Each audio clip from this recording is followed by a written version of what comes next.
Chat జీపీటీకి China పోటీ, ప్రపంచవ్యాప్తంగా సంచలనం సృష్టిస్తున్న డీప్ సీక్ కృత్రిమ మేధ. మనతా వాషింగ్టన్ డీసీలో డొనాల్డ్ ట్రంప్ అధ్యక్ష పదవి బాధ్యతలు స్వీకరించే వేడుకలపై దృష్టి సారించిన వేళ అదే రోజు శ్వేత సౌధానికి 12,000 కిలోమీటర్ల ఆవల చైనాలోని హాంగ్జౌ నగరంలో డీప్ సీక్ అనే కృత్రిమ మేధా సంస్థ తన ఏఐ మోడల్ R1ను ఆవిష్కరించింది. ఆ తర్వాత వారం రోజుల్లోనే అది ప్రపంచవ్యాప్తంగా పాపులర్ అయిపోయింది. చాట్ జీపీటీ, మెటా, జిమైనై వంటి ప్రముఖ ఏఐ మోడళ్లకే సవాల్ విసిరే స్థాయిలో ప్రజాదరణ పొందింది. యాపిల్ యాప్ స్టోర్లో చాట్ జీపీటీని దాటేసి అత్యధికులు డౌన్లోడ్ చేసుకున్న ఉచిత యాప్గా అగ్రస్థానంలో నిలిచింది. మరి డీప్ సీక్ అనేటటువంటి ఒక వెబ్సైట్ని తయారు చేసింది.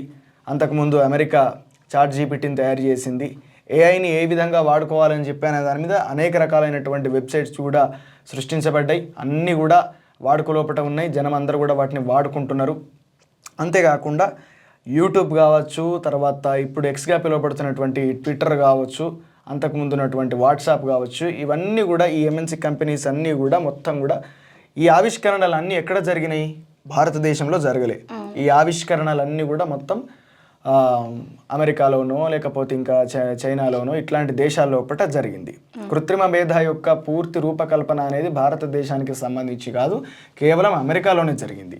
భారతదేశంలో వీటిని ఉపయోగిస్తూ, ఈ ఏఐని ఉపయోగిస్తూ మంచి మంచి ఒక అందమైనటువంటి మన ఊహలోపట ఏదైతే మెదులుతుందో ఆ రూపాలను ఆవిష్కరణ చేస్తూ దేవుళ్ళ గురించి కావచ్చు, లేకపోతే ఈ సూడో సైన్స్ గురించి కావచ్చు, సూడో హిస్టరీ గురించి కావచ్చు, కొన్ని వీడియోస్ క్రియేట్ చేసి వాటి మీద మంచి మంచి వీడియోలు చేస్తూ డబ్బులు సంపాదించుకునేటటువంటి వ్యక్తుల సంఖ్య పెరిగింది. ఉన్మాదాన్ని, అదేవిధంగా మూఢత్వాన్ని పెంచేటటువంటి స్టోరీలను క్రియేట్ చేసేటటువంటి దాన్ని ఏ విధంగా వాడుకుంటున్నామంటే ఆ విధంగా వాడుకుంటున్నాం. 21వ శతాబ్దం లోపల భారతదేశంలో ఇప్పటి వరకు ఒక ఆవిష్కరణ అనేది జరగలేదు. జరుగుతున్నటువంటి ఆవిష్కరణలు ఎన్నో టెక్నాలజికల్గా చాలా ఆవిష్కరణలు జరిగినాయి. ఇంజనీరింగ్ విద్యార్థులు రకరకాల విషయాల్ని కనుక్కుంటే వాటికి ఏవే ప్రభుత్వం కూడా ప్రోత్సాహకాన్ని ఇవ్వలేదు. ప్రోత్సాహకంగా మరుగున పడిపోయినాయి. అక్కడ మాత్రం ఇట్లా కాదు కదా. ఒక మంచి టెక్నికల్గా ఏదన్నా గొప్ప విషయాన్ని ఎవరైనా ఆవిష్కరిస్తే దాన్ని ఆ ప్రభుత్వం పేటెంట్ రైట్ తీసుకొని మరి దాన్ని ఇంప్రూవ్ చేస్తుంది, ప్రోత్సాహకంగా ముందుకు తీసుకెళ్తుంది. ఇక్కడ మనకు ఆ ఉద్దేశాలే ఉండవు కదా.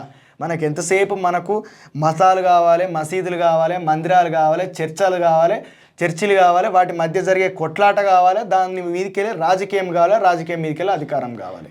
అయితే యుఎస్ఏ నుండి ఏఐకి సంస్థకు సంబంధించిన ఒక అతను మన ఇండియాకి వచ్చినప్పుడు నేను ఎక్కడ చదివినా, మీరు ఇంత మేధస్సుతో ఎట్లా ఉంటారు, ఇట్లాంటివి ఎట్లా క్రియేట్ చేస్తారు, మాకు కొన్ని టిప్స్ చెప్పండి అని అంటే, మీకు అసలు అవన్నీ పాసిబుల్ అవ్వదని చెప్తుండే ఆయన. మీ ఇండియన్స్ డైరెక్ట్ నేను తర్వాత మనం రేపు చూపిద్దాం అది. అట్లా చెప్తుండు. అంటే అంత వేరే ప్రపంచ దేశాలు మనల్ని అంత చిన్న చూపు చూస్తారు. నిజానికి కూడా యుఎస్ఏ వాళ్ళు కనిపించిన ప్రతి యాప్కు ధీటుగా చైనా వాళ్ళు ప్రతి ఏదో ఒకటి తీసుకొచ్చారు. టిక్ టాక్ అని, అదని ఇదని.